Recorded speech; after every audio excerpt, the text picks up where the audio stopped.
Yeah, my name's Liam Hogg. My title has actually just changed to Head of Waste and Resources. I think it was too long before. But the message and the journey is exactly the same.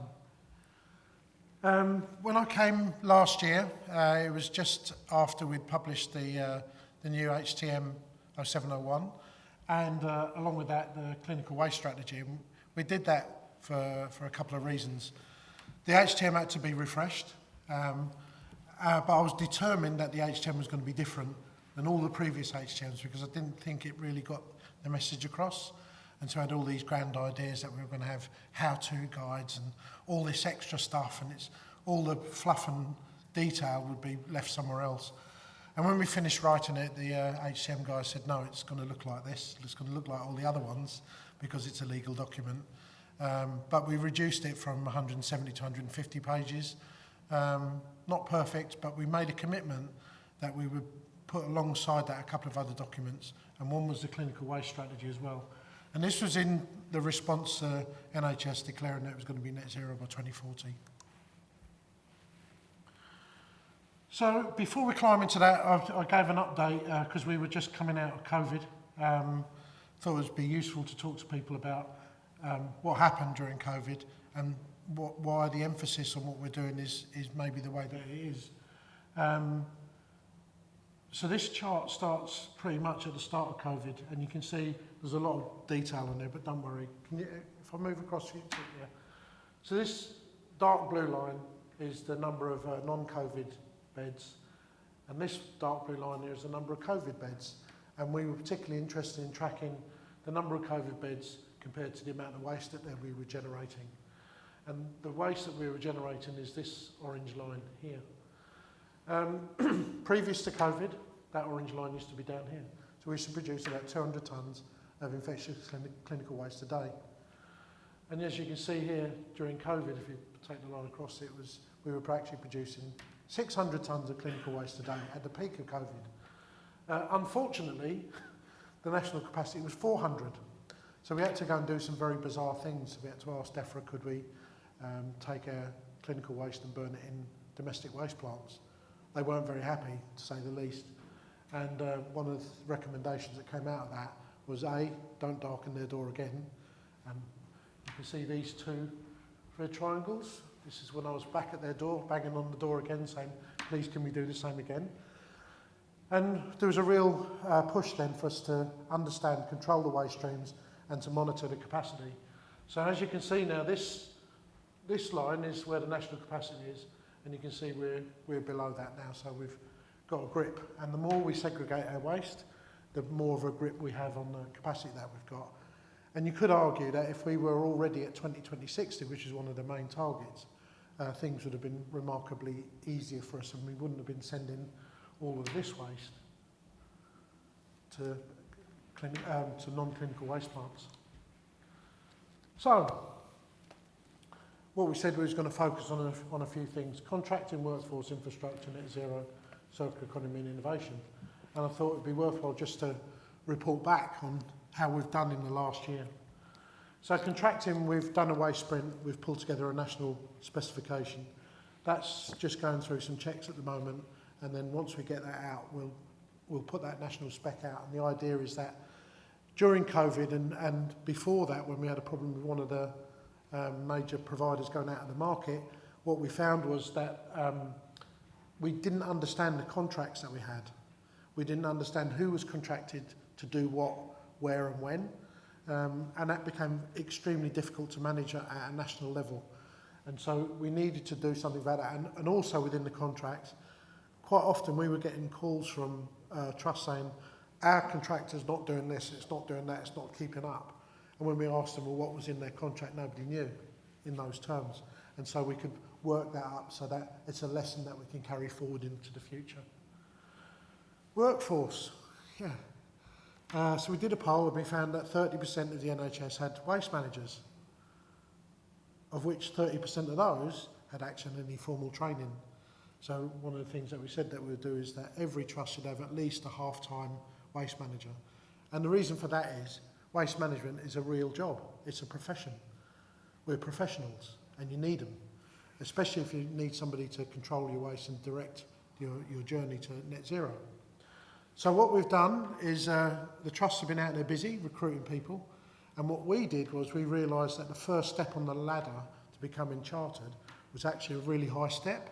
So, and waste managers don't grow on trees, they don't come from universities, we have to make them. And so we worked with CIWM, we developed a waste manager training program, it lasts about 9 months, and so far they've run about 10 cohorts of 12 people, so there's 120 people been through that. All the reports I've had back is that it's actually fantastic training. Each cohort has set up like a little self-help cell, so they're all in little WhatsApp groups, all helping each other. And that's the first step on the way to becoming chartered.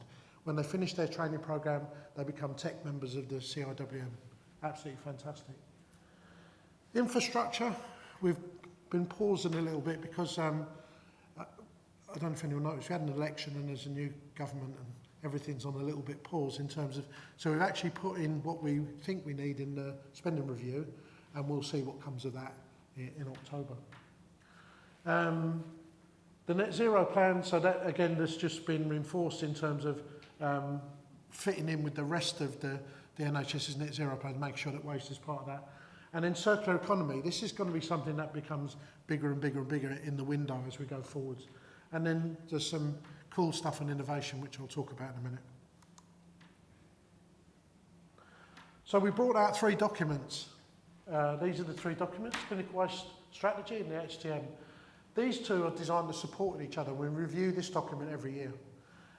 One of the things that we did different to previous HTMs is that we put a responsibility matrix in the document.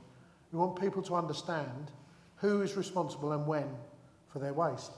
Quite often when I go to trust sites, go and speak to the estates director and say, oh, who's responsible for your waste here? They say, oh yeah, there's some guy, there's a young lady or a young man, you know, they're in this little box, tapping away on the computer, we don't really see them, and you know, whatever. And last year, where'd you get them from? Oh, they were doing car parks last year. Okay, just to let you know, they're not responsible for your waste, you are. Their job is to keep you out of the dock, so be nice to them and give them all the support that they need. And we need to get that message across, and within that matrix, it goes from CEO all the way down, it includes all the medical, clinical staff, everyone has a responsibility. Having worked with the NHS and for the NHS for the last 30 years, something dawned on me, and it's just something that kept being said in the meetings during COVID with the Cabinet Office and DEFRA and all that sort of stuff. The EA view, the Environment Agency view of us, is not we're not another government body working with them. We're just another waste producer. And the waste producer is responsible for their waste. It's really interesting. So how many estates people are creating clinical waste? None. So we've been speaking to the wrong people. We need to start speaking to the medical directors and the clinical directors to let them know they are the people that are segregating the waste. The estates people make sure it goes into the right place and goes off and be treated. And that's something that we're starting to work on, making sure that we speak to whoever it is that we're speaking to, we speak to them into the language that they're going to understand best. This year, we created this, which is a waste dashboard. And it's not really taken off, surprisingly. Within the waste dashboard, you can look at your own trust's performance since 2019. Show my age there. Since 2019, you can see the direction of travel that the trust has taken in terms of waste segregation, getting better or worse. The other thing is you can look at other trusts. You can look at what they're paying. And all that data has come from Eric, so it's all public data. It's just been beautifully put together so that you can flow through this thing in a very easy way. I've put a link to that dashboard. You do need a Power BI free license at least, and we're working on a way of people that don't have that accessing that, but I would strongly recommend your waste managers to take a look at that. They might be surprised at what they see. And we're about to populate this year's ERIC data, 23-24 data, is about to be published in October. So we went through this is again from the waste strategy. This is again just catching up from last year. So here are all the things that we said will work. So you can see that in each one of those we've made some progress. In some of them we've made some brilliant progress. And you know, as far as the journey, 2020-60 journey, we're making fantastic progress. This is a screenshot out of the waste dashboard, and you can see here clearly not only the waste by volume, but the waste by region. So we have waste by region, ICB, trust, site level. So you can break that down, and each one of these colours refers to a different waste stream. What's interesting is when you look over here, this shows you the emissions associated with those waste streams. So you can see, for instance, let's pick one out. Domestic waste, which is the purple bars. You can see the domestic waste in terms of carbon emissions, purple bars are tiny there, which is the reason why we're focusing on clinical waste 2020-60.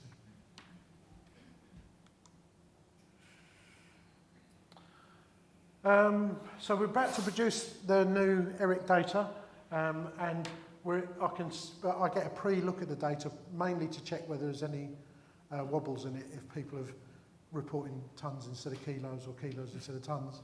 And we're moving in the right direction. But to give you an idea, this is where we were when we published the document in terms of 2020-60 clinical waste segregation. So the idea is that you have 20% HTI, incineration only waste, 20% infectious waste, orange bags, and 60% offensive waste. Now when we brought those targets out, people were a bit, ooh, that's a bit tough. But actually when we spoke to the Environment Agency, they went, no, it's about right. Now if we speak to them, they think that this number could be as high as 80%. And there are people out there at the moment who are absolutely smashing this out of the park. So they end up with something that's about 5%. In fact, if you look at the overall clinical waste stream, 4% of it has to be incinerated. The rest at 1,000 degrees. The rest of it can either go for low temperature incineration at 850,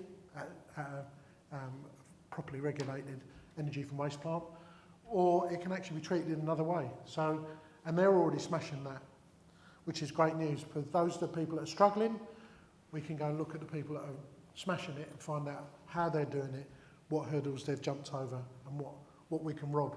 Because I'm from Peckham, so we're used to robbing each other's ideas. Yeah, so infrastructure. The yellow dots and the orange dots is where the processing plants are.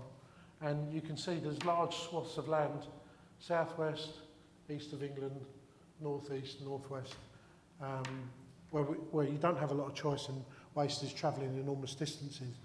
So if we get some money and we're able to put down some on-site treatment processes, these are the areas I'll be looking at. And we'll be looking to plug those. It's dependent on the facilities that are available by each site. But that's where we're looking. But we're also, I've got a new colleague who looks after innovation. So might see some guys here today in the exhibition upstairs. We are constantly being approached by people with new technologies, and the technologies are getting smaller.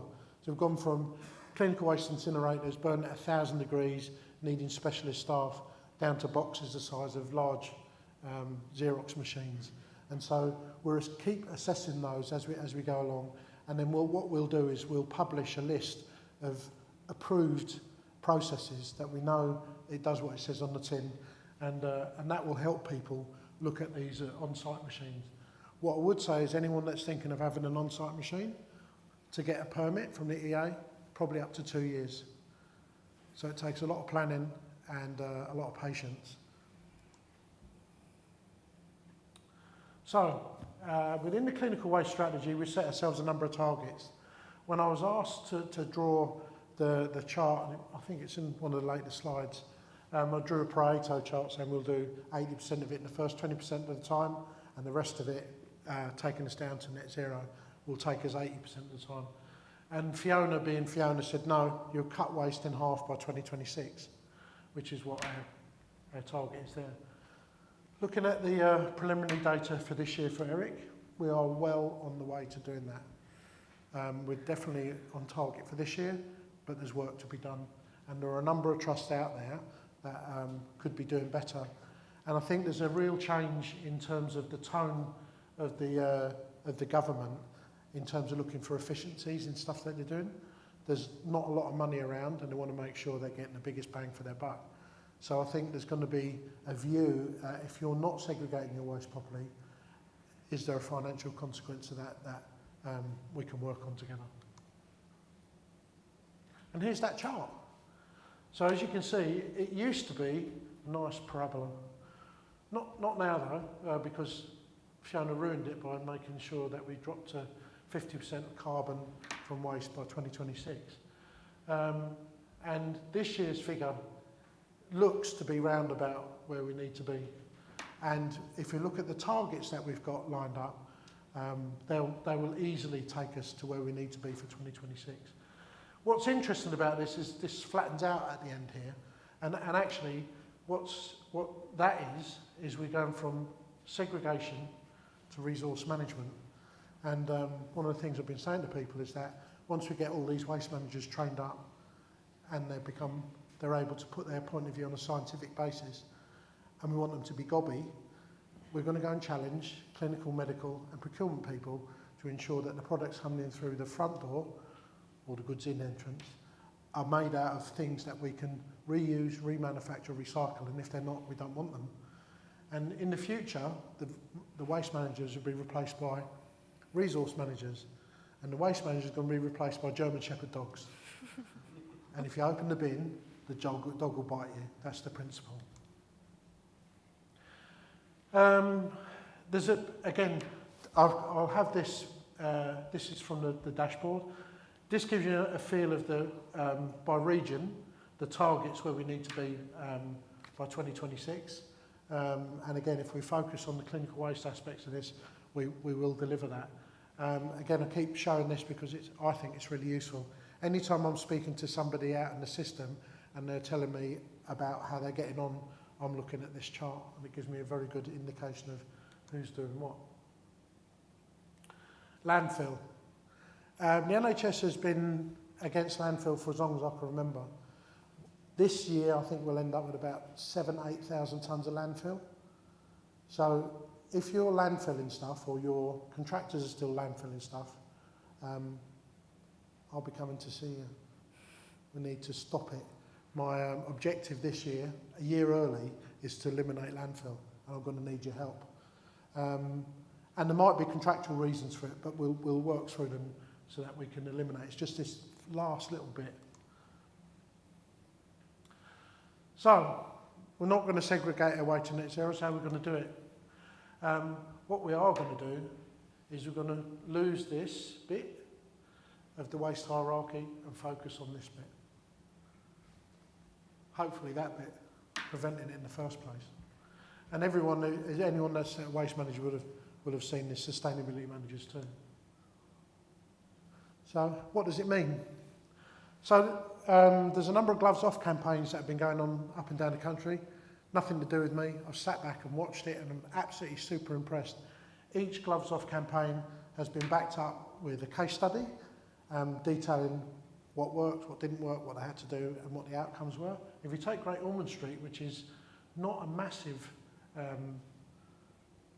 hospital, you know, they've reduced 21 tonnes of plastic, which is amazing. I think it's 30,000 pairs of gloves they didn't need to purchase.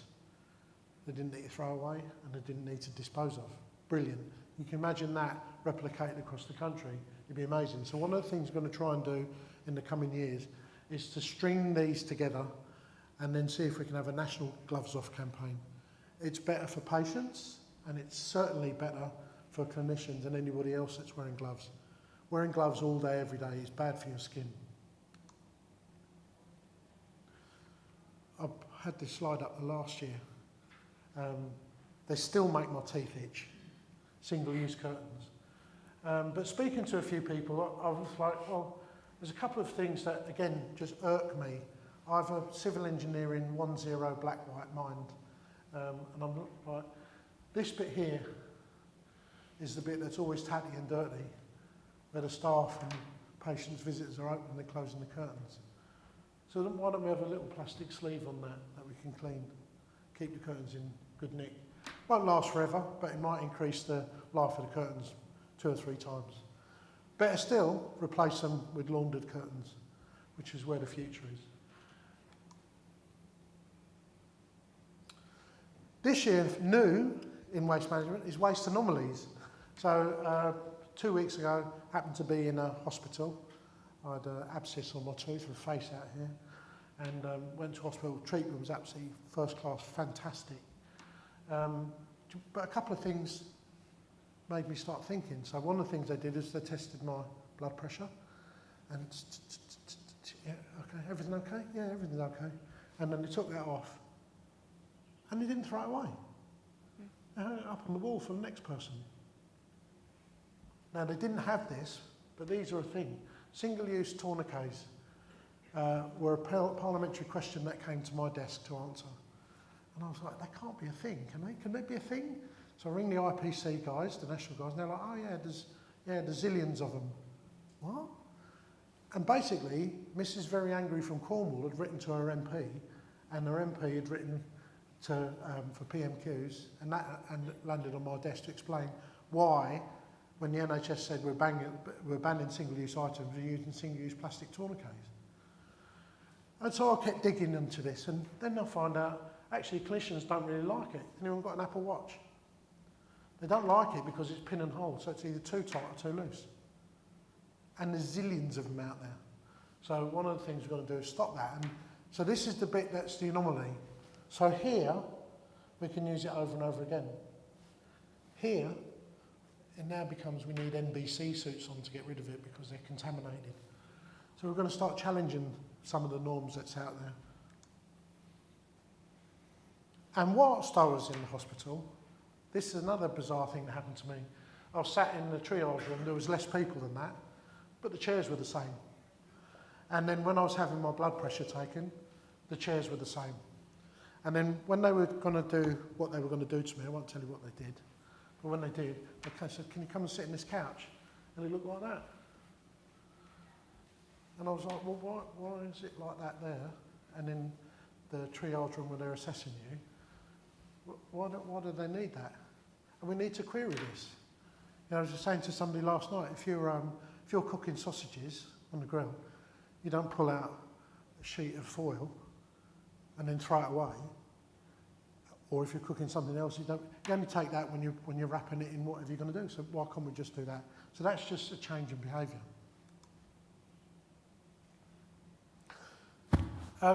Infectious rooms. New hospital programme, and a lot of hospitals now have a lot of single rooms. And if somebody's infectious, you'll see a sign similar to this on the door as you go in to let people know that the person in there is infectious. And when you speak to IPC about infectious rooms, everything has to go into an orange bag. And I'm like, everything? And they're like, yeah, everything. What, you mean like knives and forks and plates and cups and stuff like that? No. What happens with them? Well, they go in the dishwasher. Oh, okay, so we don't need more clinical waste incinerators, we just need more dishwashers. This is a paper towel dispenser. When that's empty, we don't throw that into a clinical waste bin, we just fill it up again. And the door handle and the little cupboard that's next to the patient. In fact, the thing that I always found bizarre about infectious waste in infectious rooms, we stored it next to sick people, which is really strange because when you take that waste out and you put it into a 770 bin and you give it to your waste contractor, that waste bin has to be locked at all times and behind 2 double fences of security, but we have them open and available to patients and their visitors. So we're going to challenge this, and we're going to go through every item to make sure that we only throw away that we need to, and we only class as infectious that we need to.